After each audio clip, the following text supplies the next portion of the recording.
And welcome to step 4 in the job planning wizard process. Step 4 is normally associated with the cycle of the job planning wizard, but don't worry if it is occurring on a slightly different step than step 4, that's absolutely fine. So I'm just going to go straight into step 4 of the job planning wizard here. Now there are a couple of working examples here with regards to having a look at some of the examples that we most commonly use in job planning. This particular job plan is on a 2-week cycle at the moment.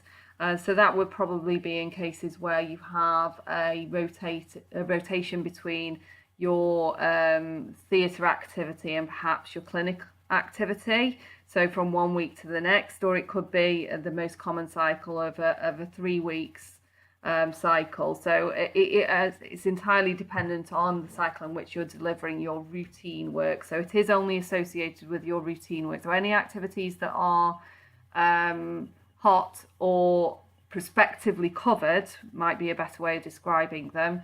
Any of those activities, you don't need to consider those when you're thinking about the cycle, because they can independently sit on their own cycles within the routine work. So we're just looking at routine work, not prospectively covered work here.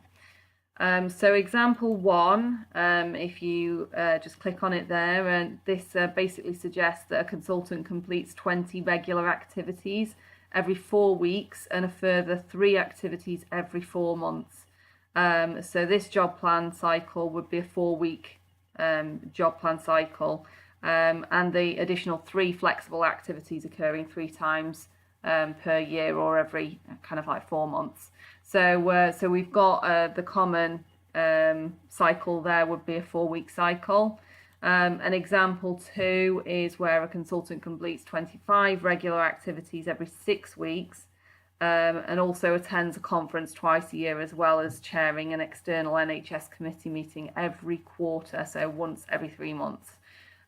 This job planning cycle would be a 6-week job plan cycle, because their regular activity occurs over 6 weeks, and the flexible activities can be entered over the occurring 4 times a year, or once every 3 months. So it's quite sort of common to have a 6-week job cycle in that particular instance. What you can also see here just below there is what week you're starting in. So this will depend on when your start date of your job plan is. So if you remember all the way back to required information, where you were checking what your start date was, what week will your start date fall on for you, and choose that start week. We've got here that there's an additional cycle every quarter. So if you've got actually a quarterly job plan or a 5-weekly job plan, this will actually add in just 1 extra week per quarter. So it'll give you the functionality to actually have a cycle that is monthly rather than 4-weekly or 5-weekly. So if your calendar does operate on a monthly basis, then you would have that additional functionality there. And I'm just going to leave it at 2 weeks here and click save and continue, which will take me into my routine work. Again, if you're not wanting to continue at this point, or you need to pop off and do something else, click the save and exit button. It will bring you straight back to where you were previously. So it's going to save it for you. Okay, thanks for listening. Bye.